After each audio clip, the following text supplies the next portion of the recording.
Gracias, presidente. Muy buenas tardes. Yo voy a hacer una pregunta a cada uno de los ternados, pero antes quiero hacer una reflexión. Nunca antes la justicia había tenido una desfavorabilidad tan alta que supera incluso la desfavorabilidad en la opinión pública a la del Congreso, que eso es mucho decir.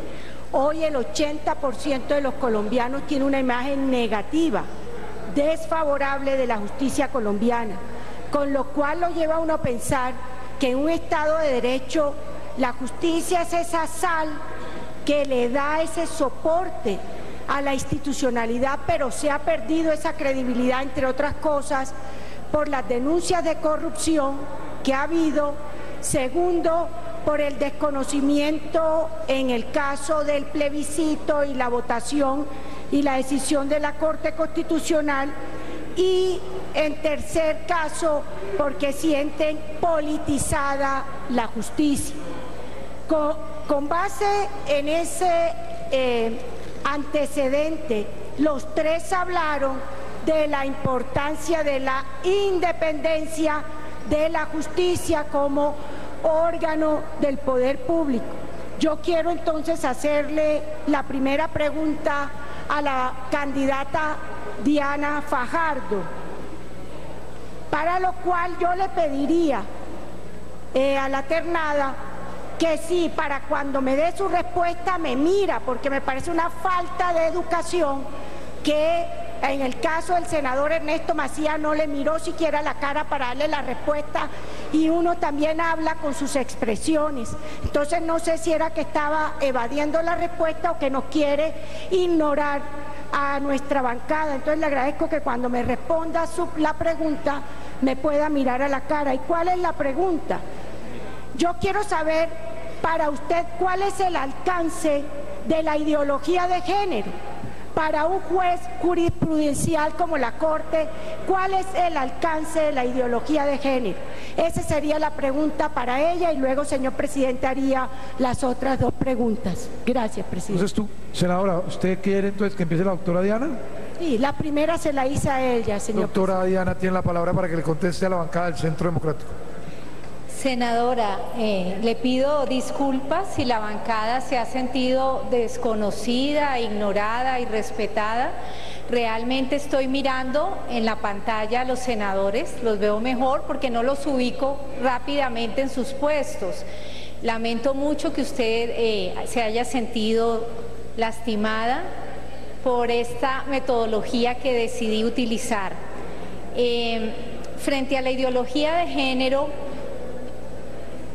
que usted quiere o una respuesta, quisiera que me concretara la pregunta.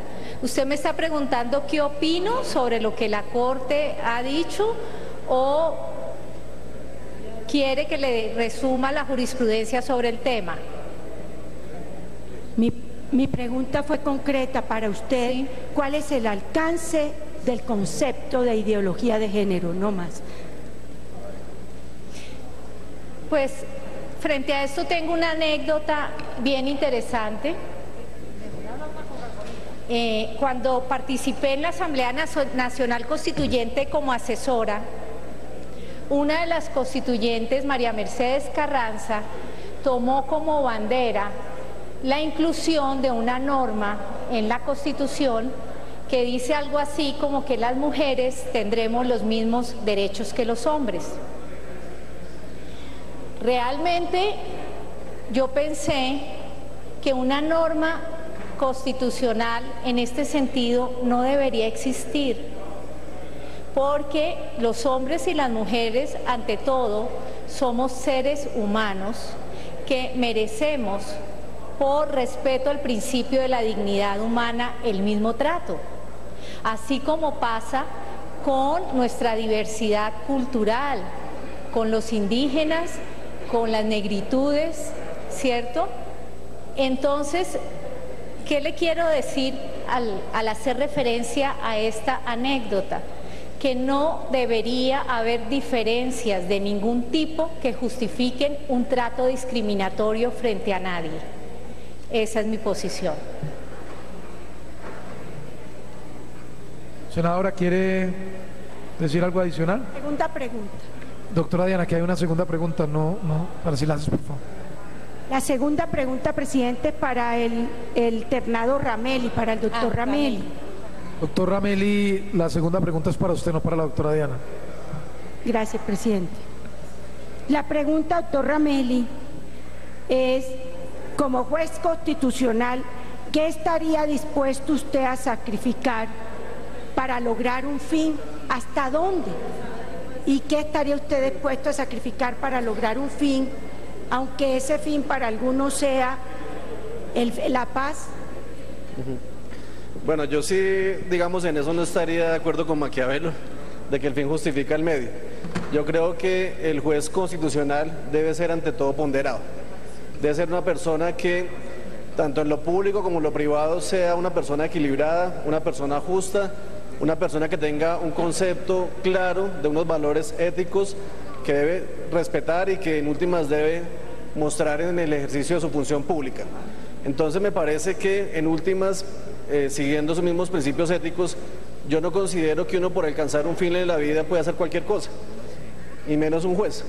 Precisamente cuando se dan ese tipo de circunstancias es preferible uno abandonar la judicatura, porque esa es una condición esencial, una condición inherente a un juez. Gracias. La última. Tiene la palabra la honorable senadora María Rosario Guerra. Esta se la hago alternado al doctor Mota.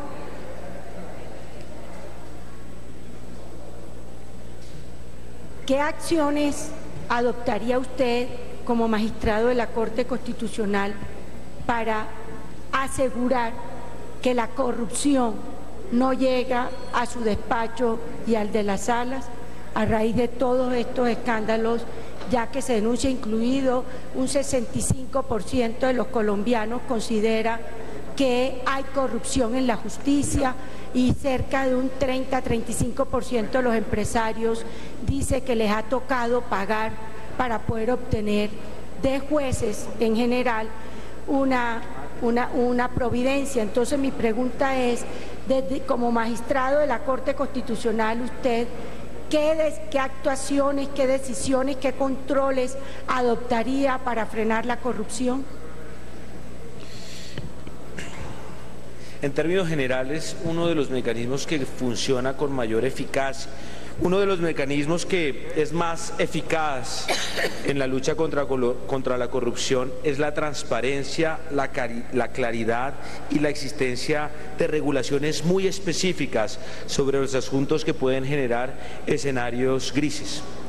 En ese orden de ideas, yo observaría que es importante incrementar e incentivar los mecanismos de regulación y reglamentación en la selección de las acciones de tutela. De la misma manera, la Corte ha dado pasos importantes. La Corte ha dado nuevas estructuras que permiten mayor transparencia, pero observaría que se podría profundizar en eso.